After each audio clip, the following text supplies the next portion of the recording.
अमरीकी सदर ने दावा किया है कि वो ईरान में रजीम चेंज नहीं चाहते। डील पहली तरजीह है। ओवल ऑफिस में मीडिया से गुफ्तगू में कहा कि ईरान के मामले में अच्छी पेशरफ्त हुई है। ईरान को कभी जौहरी हथियार हासिल नहीं करने देंगे। ईरान के पुल 1 घंटे में तबाह कर सकते हैं। ईरान की फौजी सलाहियत को बुरी तरह कमजोर किया, लेकिन वो कवरेज नहीं मिल रही जितनी मिलनी चाहिए थी।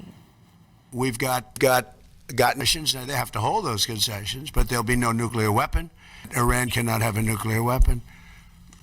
I'm not looking for regime change, although this is regime change. The first regime is gone. The second regime is gone. And I think the third regime is more reasonable, but we'll find out. But we've destroyed their, as you know, completely destroyed 150. They had 159 ships. Every single ship is at the bottom of the sea. We've completely destroyed. They don't have one airplane. They don't have radar. And our great Navy, which did the greatest blockade anyone's ever seen, not one ship got through in 2 months. And we then freed up the blockade because we're close to maybe making a deal. I don't know. We'll make either. Look, we're going to win one way or the other. We're either going to make a deal or we're going to finish the job. Okay? And it won't be tough to finish the job.